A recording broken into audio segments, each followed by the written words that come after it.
Hi, the SI meteorologist here on Tuesday, September 17th. A very chilly morning here in the Mid-Atlantic region with almost all the suburbs in the 40s along the I-95 corridor, and even portions of the big cities in the I-95 corridor are in the upper 40s this morning. I saw 49 degrees in sections of Philadelphia, for example, and the low to mid 40s in some of the northern and western suburbs.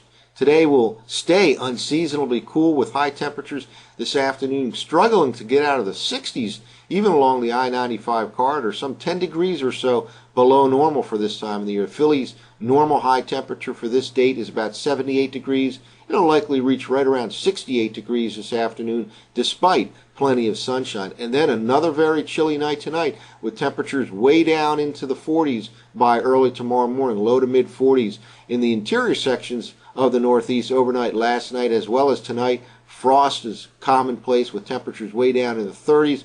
All of this thanks to a very strong Canadian high pressure system sitting right on the top of the region. Here's the latest surface map, and here's that strong high pressure sitting right over the eastern part of the Great Lakes and really dominating the weather scene over the entire northeastern quadrant of the country, with crisp, cool Canadian air combined with clear skies. Cool front has driven way down into the southeastern part of the country, right down to the Gulf of Mexico, causing some rainfall today across Florida as well as southern Texas. Some of the rain in southern Texas still associated with Tropical Storm Ingrid, which moved inland across eastern part of Mexico. Out of the southern Rockies, much better conditions today with basically sunny and warm conditions.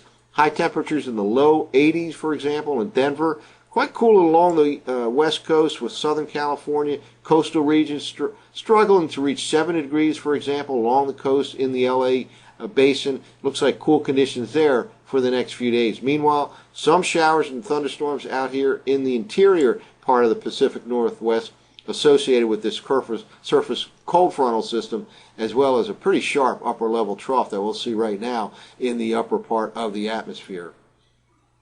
Well, here's a current look at the upper levels. This is 500 millibars, about 18,000 feet up. Strong upper level low here right along the Pacific Northwest coast, causing some showers across the interior Pacific Northwest from western Montana across Idaho, for example, and a pretty healthy looking shortwave here in the upper part of the atmosphere in the middle part of the country, causing some showers and thunderstorms across that part of the country.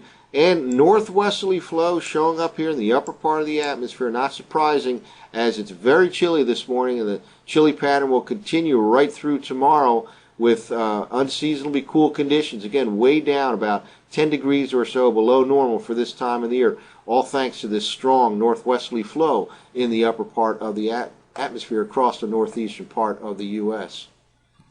Here's a current GOES infrared satellite loop from the SSEC Wisconsin website. Almost totally clear skies here in the northeastern part of the country thanks to that dominating high pressure system. Here's the area of clouds associated with that shortwave in the upper part of the atmosphere in the middle part of the country, causing some showers and thunderstorms. Mexico, well, they're getting the squeeze play with the remains of Tropical Storm Ingrid, Hurricane Ingrid, no longer a hurricane, but the remains of Hurricane Ingrid right here in eastern Mexico. And on the west coast, the remains of Pacific Tropical Storm Manuel. So they kind of got the squeeze play with tropical systems on both coasts this morning. Meanwhile, less in the way, of tropical moisture feeding up into the southern Rockies. They appreciate that, of course. Very nice weather for the next several days out across the Denver region to aid in the cleanup efforts in those flooded regions. Meanwhile, lots of clouds and some showers out here in the Pacific Northwest associated with that strong upper level trough moving in onto the west coast over the next 12 hours or so. Well, let's look at one last satellite image. This is from the Penn State Ewald site of the Atlantic Ocean. Here are the remains of Humberto. It was the first hurricane of the season in the Atlantic Basin. It is now a tropical storm, a weak tropical storm, barely hanging on to tropical storm status this morning with sustained 40-mile-per-hour winds. No threat at all to the U.S. East Coast. Continues on a north track into the North Atlantic, and it should continue to weaken over the next several days. Well, let's look at some computer forecast maps for the next 3 mornings. This is tomorrow morning, Wednesday morning. Strong high pressure sitting right on top of the region. Plenty of sunshine today. Looks like plenty of sunshine tomorrow. A bit milder tomorrow. still very cool for this time of the year, with high temperatures in the low 70s, for example, compared to the upper 60s for this afternoon, below normal for this time of the year. Notice on the back side of the high, winds are coming out of the south or southwest. That'll promote some warming here in the Mid-Atlantic region later on this week. In fact, let's jump ahead now to Thursday morning's forecast map.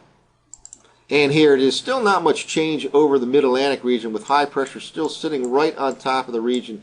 Now, as we progress towards the latter part of September and certainly into October, fog becomes more and more of an issue given the increasing length of the nights. And in fact, I think late Wednesday night, early Thursday morning, there's a chance of some patchy fog in the suburbs of the big cities along the I-95 corridor, with this high sitting right on top of the region. And especially late Thursday night, early Friday morning, there could be some fog as we warm up a little bit as we progress towards the end of the week. So watch for some fog later this week along the suburban locations in the I-95 corridor region, late Thursday night, Friday morning especially.